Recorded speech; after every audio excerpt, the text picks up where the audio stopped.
Hello friends, welcome to online classes. मेरा नाम है रजत अग्रहरी। आज की क्लास में हम लोग बात करेंगे नीति आयोग की। आज की क्लास में हम लोग बात करेंगे नीति आयोग की। पिछली क्लास में हम लोगों ने केंद्रीय मानवाधिकार आयोग और राज्य मानवाधिकार आयोग देखा था। नीति आयोग किसी भी एग्जाम में एक क्वेश्चन आने के लिए बहुत ही इंपॉर्टेंट टॉपिक होता है। इससे रिलेटेड कुछ भी क्वेश्चन पूछ सकता है। इसकी स्थापना से लेकर के, इसकी संरचना से लेकर के, इसकी गठन से लेकर से, इसके कार्य से लेकर के कहीं से भी क्वेश्चन पूछ सकता है। और किसी भी एग्जाम पेपर में देखिएगा जनरली इससे एक क्वेश्चन बन ही जाता है। ठीक, आज हम बात करेंगे नीति आयोग। कई बार तो नीति आयोग का फुल फॉर्म ही पूछ लेता है। तो नीति आयोग का नीति का मतलब क्या है? NITI, national institution for transforming India. ठीक है, इसको आज हम लोग पूरा कवर करेंगे। आप लोग शुरू से लेकर के अंत तक वीडियो देखिएगा, जिससे कि नीति आयोग से रिलेटेड कोई भी क्वेश्चन आप लोगों से मिस ना हो। ठीक, सबसे पहले मैं इसका एक बैकग्राउंड समझा दूं। हुआ क्या, आपको मैं सीधे लेके चलता हूं 1950 में। हालांकि उसके पहले भी एक योजना समिति बनी थी पंडित जवाहरलाल नेहरू जी की अध्यक्षता में, जो सुभाष चंद्र बोस ने बनाया था। सुभाष चंद्र बोस ने बनाया था हरिपुरा कांग्रेस के अधिवेशन पर। जब हरिपुरा कांग्रेस में वह अध्यक्ष बने थे तो वहीं पर उन्होंने एक प्लानिंग कमीशन बनाया था, प्लानिंग कमेटी बनाई थी, नियोजन समिति, और उसका अध्यक्ष पंडित जवाहरलाल नेहरू जी को बनाया गया था। मैं भी उतना पीछे नहीं जाऊंगा, ये सब हिस्ट्री का विषय है। मैं बात करता हूं 1950 की, जब हमारा संविधान लागू हो रहा है। ठीक है, संविधान लागू हो रहा है, उसके बाद की स्थिति में मैं आता हूं। अब हमारा देश है, गुलामी के बाद पिछड़ा हुआ देश है, शिक्षा का अभाव है, सब कुछ कमी है हमारे देश में। ठीक है, और हम गुलामी, इतने साल की गुलामी झेले बैठे हैं, यानी कि हम बहुत ही पीछे हैं, उम्मीद से परे पीछे हैं। अगर आज हम 2021 में 1950 की सिचुएशन सोचे तो हम बहुत ही पिछड़े हुए थे। सांप्रदायिक दंगों की आंच झेल रहे थे, विभाजन का दंश झेल रहे थे, यानी कि हम हर स्थिति में पिछड़े हुए थे। तो ऐसी स्थिति में यह सोचा गया कि इस देश के आर्थिक विकास क्रम के लिए कैसी पद्धतियां अपनाई जाए, क्या प्लान किया जाए। तो उस परिप्रेक्ष्य में एक कमीशन बनाया गया, एक आयोग बनाया गया। उस आयोग का नाम था योजना आयोग। उस आयोग का नाम था योजना आयोग। तो स्वतंत्रता के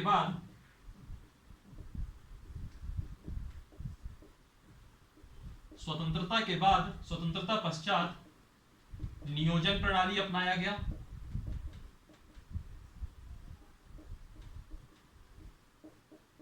नियोजन प्रणाली अपनाई गई, और इसी नियोजन प्रणाली को अपनाने के मद्देनजर 15 मार्च 1950 को योजना आयोग की स्थापना हुई। अब आप सोच रहे होंगे पढ़ना नीति आयोग है, और बहुत लोगों को यह भी पता होगा कि नीति आयोग तो 2015 में बन गया था, 1 जनवरी 2015 को इसका गठन हो गया, तो हम कहां 1950 पहुंच गए। लेकिन बैकग्राउंड समझना थोड़ा आवश्यक है। 15 मार्च 1950 को योजना आयोग की स्थापना होती है। और कभी वैसे जनरली अब पूछेगा नहीं, लेकिन अगर कभी कोई पूछ ले कि योजना आयोग के अध्यक्ष कौन होते हैं, तो जो देश का प्रधानमंत्री होगा वही योजना आयोग का अध्यक्ष होगा। ठीक, समय समय पे आप लोगों ने कई सारी पंचवर्षीय योजनाएं पढ़ी होंगी, वह इसी योजना आयोग की देन है। ठीक है, फिर इसके बाद इसमें कमी थी। इसमें कमी क्या थी कि इसमें राज्यों की भागीदारी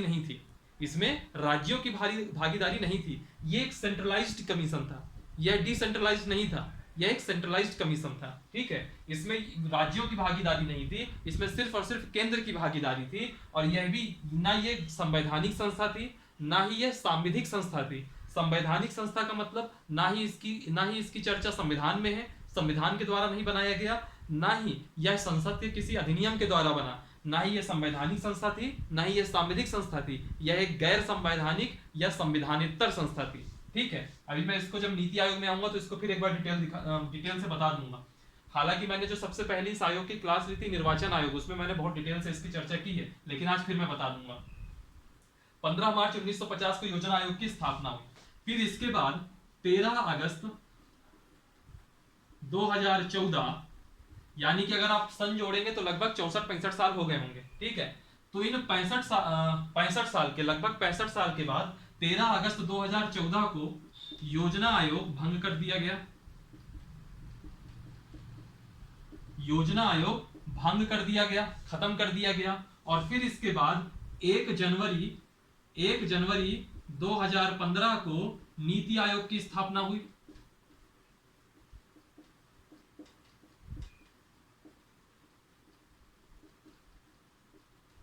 1 जनवरी 2015 को नीति आयोग की स्थापना हुई। ठीक है, और याद रखिएगा जिस हिसाब से ये योजना आयोग थिंक टैंक का काम करती थी, उसी प्रकार से जो यह नीति आयोग है वह क्या है? सरकार का थिंक टैंक है। इसका काम क्या है? सलाह देने का। इसका मतलब ये कौन सी संस्था हुई? सलाहकारी संस्था हुई। याद रखिएगा नीति आयोग ने कुछ कह दिया तो वह माना ही जाए, यह कंपलसरी नहीं है, यह डिपेंड करता है गवर्नमेंट के ऊपर। नीति आयोग का काम सिर्फ और सिर्फ आर्थिक विकास क्रम में अपनी सलाह देने का है, और इसके बाद यह सरकार के ऊपर है कि वह उसकी सलाह को मानती है या नहीं। ठीक है, वैसे देखा जाए तो जो नीति आयोग है दरअसल यह योजना आयोग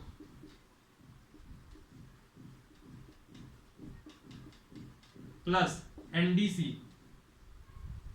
का समन्वित रूप है। एनडीसी का मतलब क्या होता है? अगर आपने पॉलिटी की क्लास मेरे से पढ़ी होगी तो आपको याद होगा एनडीसी का मतलब होता है national development council. National development council, और हिंदी में कहूं तो राष्ट्रीय विकास परिषद। तो जो यह नीति आयोग है यही राष्ट्रीय विकास परिषद और योजना आयोग का ही एक प्रकार का समन्वित रूप है। लेकिन यह योजना आयोग से एक बेसिक डिफरेंस क्या रखती है कि योजना आयोग में राज्यों की भागीदारी ना के बराबर थी और इसमें राज्यों की बराबर भागीदारी है। जब मैं नीति आयोग के गठन की बात करूंगा तो आप देखेंगे कि इसमें राज्यों की किस हिसाब से भागीदारी होती है। ठीक है, फिर इसमें एक चीज यह भी देखिएगा, योजना आयोग एक प्रकार से केंद्रीकृत योजना बनाती थी, केवल केंद्र को ध्यान में, मतलब उसका काम तो पूरे देश के लिए था योजना बनाना, लेकिन मेन कौन है? सिर्फ केंद्र, क्योंकि राज्य की भागीदारी नहीं थी। लेकिन जो ये नीति आयोग है ये क्या करती है? यह विकेंद्रीकृत योजना को अपनाता है, डिसेंट्रलाइज्ड प्लानिंग करती है, यानी कि यहाँ पे राज्यों की भी भागीदारी बढ़ जाती है। ठीक, तो ये जो आपका इसका स्क्रीनशॉट ले लीजिएगा, इसमें जो आपके क्वेश्चन बनेंगे क्या क्या बनेंगे? एक बनेगा नीति आयोग के ऊपर कि नीति आयोग का नीति का फुल फॉर्म क्या है, तो national institution for transforming India. फिर एक क्वेश्चन ये आएगा कि योजना आयोग की कब स्थापना हुई, तो 15 मार्च 1950 को योजना आयोग कब भंग किया गया? 2014 में मोदी जी चुन के आते हैं और उसी साल 15 अगस्त के दो दिन पहले इन्होंने इसको भंग कर दिया। ठीक, और अगले ही साल 2015 की पहली तारीख को न्यू ईयर गिफ्ट देते हैं नीति आयोग के रूप में। नीति आयोग है क्या? सरकार का थिंक टैंक है, सलाह देने का काम करती है। योजना आयोग और राष्ट्रीय विकास परिषद का समन्वित रूप है, और योजना आयोग से इस प्रकार से अंतर है कि योजना आयोग एक प्रकार से केंद्रीकृत थी क्योंकि इसमें राज्यों की भागीदारी नहीं थी, और इसमें राज्यों की भागीदारी होती है। ठीक,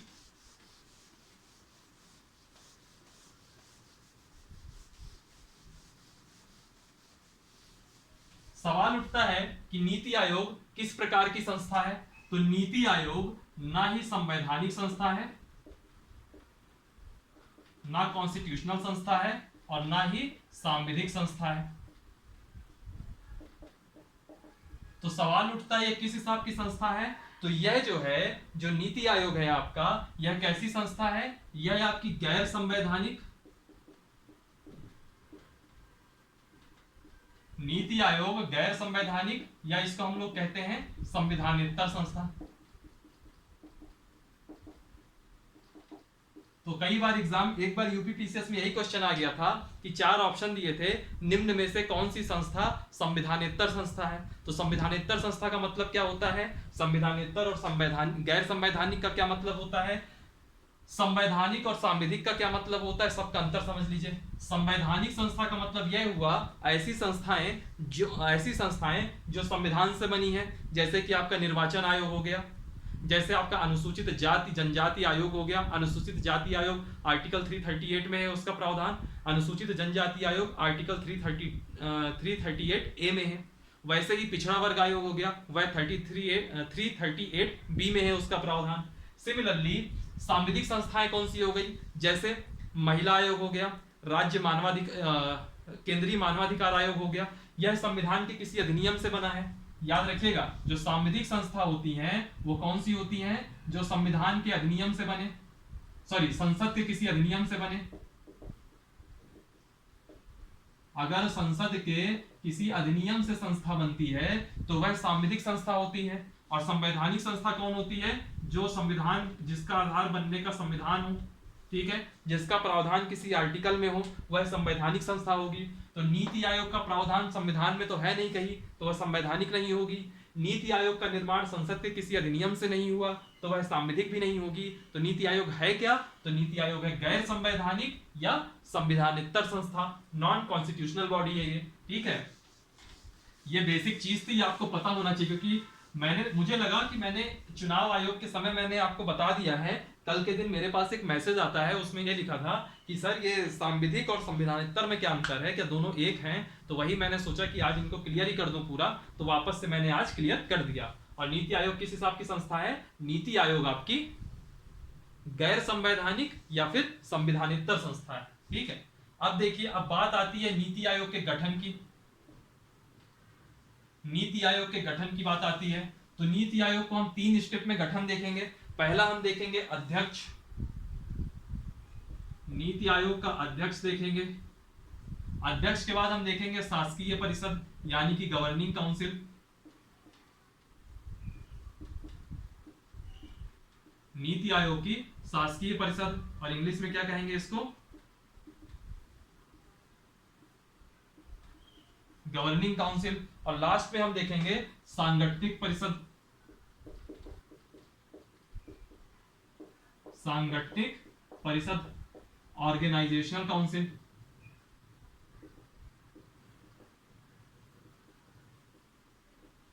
ठीक। यह है, ऐसे आपका गठन होता है नीति आयोग का। एक अध्यक्ष होगा, एक शासकीय परिषद होगी और एक सांगठनिक परिषद होगी। अब सवाल आता है कि ये कौन कौन होते हैं? अक्सर पूछ लेता है नीति आयोग के अध्यक्ष कौन है, तो याद रखिएगा जो नीति आयोग के अध्यक्ष कौन है, यह आएगा क्वेश्चन। तो नीति आयोग के जो अध्यक्ष होंगे वह कौन होंगे? पदेन प्रधानमंत्री, यानी जो देश का प्रधानमंत्री होंगे वही जो है नीति आयोग के अध्यक्ष होंगे। यानी कि आज की डेट में नीति आयोग के अध्यक्ष कौन है? नरेंद्र मोदी। क्वेश्चन पूछ ले नीति आयोग के पहले अध्यक्ष कौन है, तो कौन होंगे? नरेंद्र मोदी। ये भी याद रखिएगा, आज तक नीति आयोग के अध्यक्ष नरेंद्र मोदी के अलावा कभी कोई नहीं बने हैं, क्योंकि नीति आयोग आया ही 2015 में है, 1 जनवरी 2015 में इसकी स्थापना हुई है और तब से आज तक नरेंद्र मोदी ही प्रधानमंत्री हैं। तो नरेंद्र मोदी ही हमेशा इसके अध्यक्ष रहे होंगे। बात आती है शासकीय परिषद की, गवर्निंग काउंसिल की। तो गवर्निंग काउंसिल में देखिए कौन कौन होगा। तो गवर्निंग काउंसिल में जो राज्य होते हैं, तो राज्यों के मुख्यमंत्री होंगे, राज्यों के मुख्यमंत्री होंगे, प्लस यूनियन टेरिटरीज के प्रशासक होंगे। जैसे जितने भी राज्य हैं उन सब के मुख्यमंत्री होंगे, और जहां जहां यूनियन टेरिटरी में मुख्यमंत्री हैं, जैसे पुदुचेरी में मुख्यमंत्री होते हैं, दिल्ली में मुख्यमंत्री होते हैं, तो वहां के तो मुख्यमंत्री शामिल हो जाएंगे। और जहां जहां मुख्यमंत्री नहीं होते, चंडीगढ़ हो गया, जम्मू हो गया, जम्मू कश्मीर हो गया, लेह हो गया, दमन दीव हो गया, है ना, अंडमान निकोबार द्वीप समूह हो गया, तो इन सब में क्या होगा?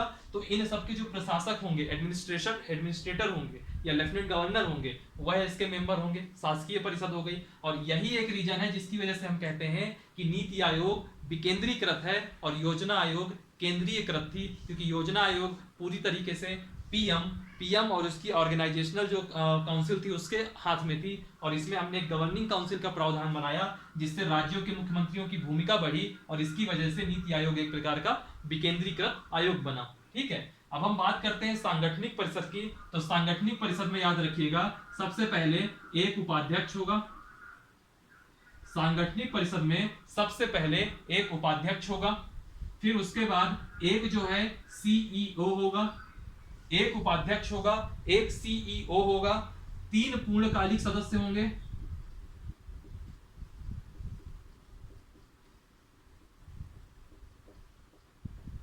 तीन पूर्णकालिक सदस्य होंगे, 2 अल्पकालिक सदस्य होंगे, 3 पूर्णकालिक सदस्य होंगे, 2 अल्पकालिक सदस्य होंगे और 4 केंद्रीय मंत्री होंगे।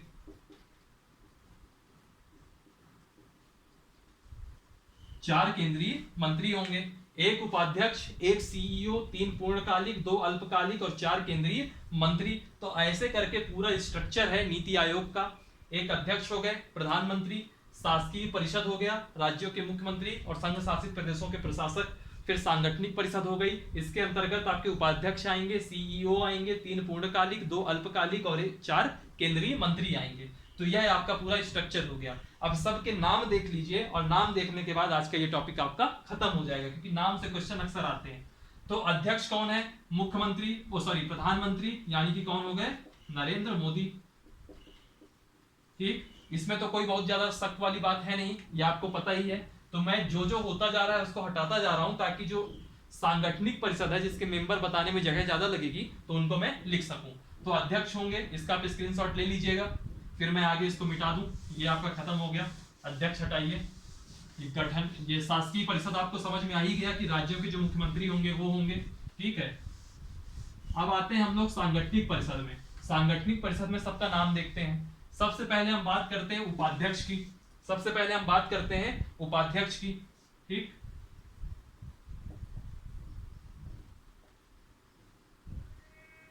तो आज के जो उपाध्यक्ष हैं, वर्तमान में जो उपाध्यक्ष हैं, उनका नाम है राजीव कुमार। अक्सर एग्जाम में क्वेश्चन पूछ सकता है आपसे कि नीति आयोग के उपाध्यक्ष का नाम क्या है, तो वह राजीव कुमार है।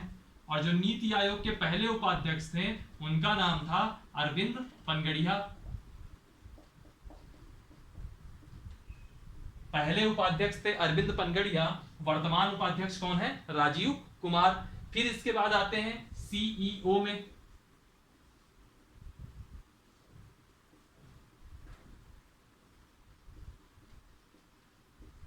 सीईओ में तो जो पहले सीईओ थे वो कौन थे? सिंधुश्री खुल्लर।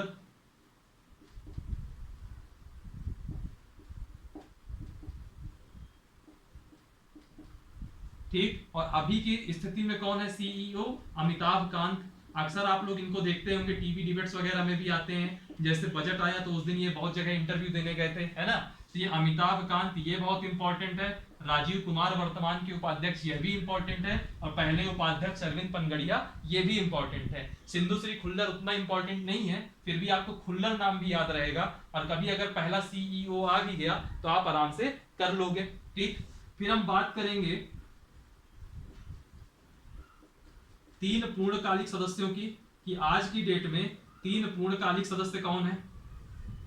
ठीक, तो 3 पूर्णकालिक सदस्य में पहले आते हैं VK Saraswat.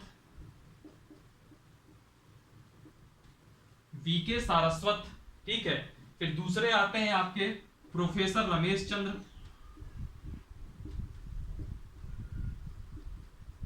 VK Saraswat, professor Ramesh Chandra.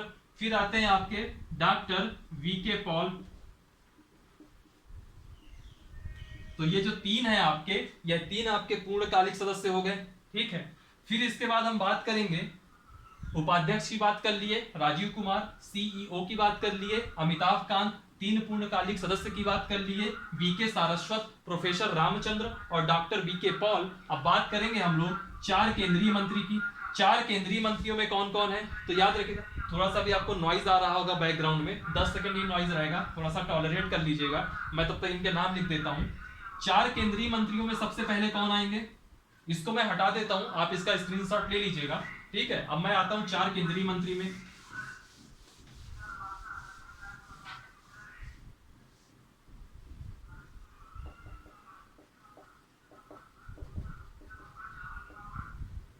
चार केंद्रीय मंत्री में कौन कौन आएंगे, तो सबसे पहले आप याद रखिएगा राजनाथ सिंह का नाम, थोड़ा सीनियर भी हैं। ठीक है, और देश के क्या हैं इस समय, रक्षा मंत्री भी हैं, तो राजनाथ सिंह को यहां ले लीजिए।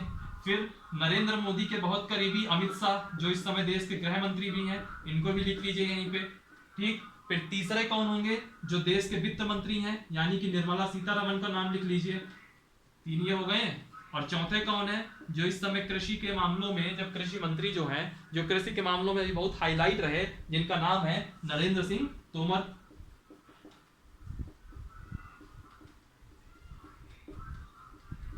तो ये 4 जो हैं आपके केंद्रीय मंत्री में आएंगे। ठीक है, फिर इनके अलावा 4 लोग और हैं जो विशेष आमंत्रित सदस्य हैं।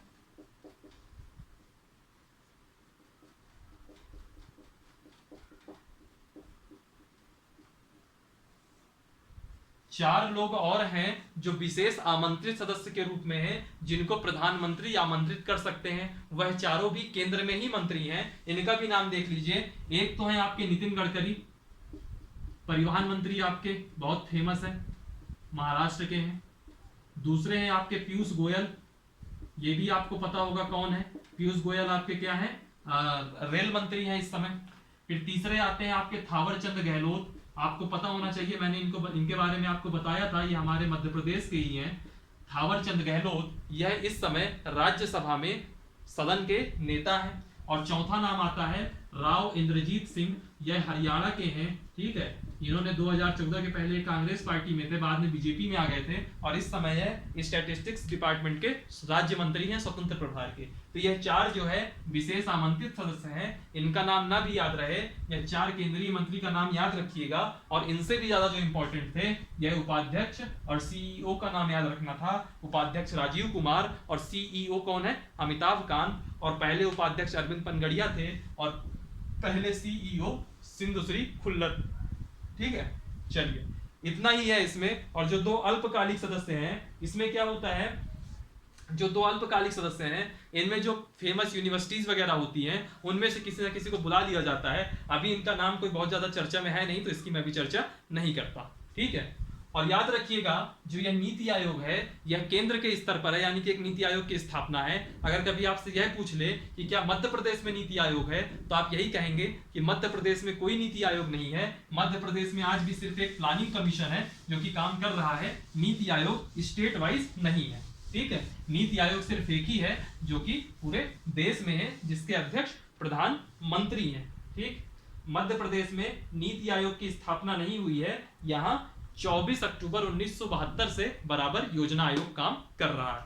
ठीक है, चलिए फिर आज की क्लास में इतना ही रखते हैं। आई होप नीति आयोग से कहीं से कोई भी क्वेश्चन आ जाएगा, आप लोगों से मिस नहीं होगा। कल की क्लास में हम लोग बात करेंगे राष्ट्रीय महिला आयोग और राज्य महिला आयोग की। फिर उसके बाद हम लोग बात करेंगे बाल अधिकार संरक्षण आयोग की।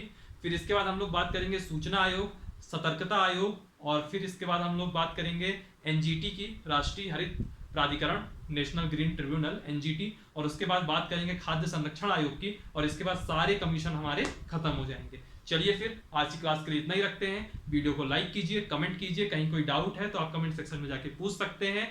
और कहीं कोई मुझसे अगर कोई मिस्टेक हो गई है तो उस मिस्टेक को भी आप कमेंट सेक्शन में जाकर के बता सकते हैं। चलिए फिर आज के लिए इतना ही रखते हैं। और टेलीग्राम की लिंक दी हुई होगी डिस्क्रिप्शन बॉक्स में, उसको आप जरूर ज्वाइन कीजिएगा। और जीएस बैच का जो भी पॉलिटी के लेक्चर है, अगर आप उसको देखना चाहते हैं तो मेरे चैनल की प्लेलिस्ट में जाएंगे, जिसमें पॉलिटी दे रखा होगा, उसमें जाकर के आप देख सकते हैं, जो कि आपके एग्जाम के लिए बहुत ही ज्यादा महत्वपूर्ण रहेगा। चलिए फिर आज के लिए इतना रखते हैं। Thank you for watching, thank you so much. हंसते रहिए, पढ़ते रहिए, घर में रहिए और सुरक्षित रहिए, क्योंकि इस समय कोरोना के केसेस बढ़ रहे हैं। Thank you so much.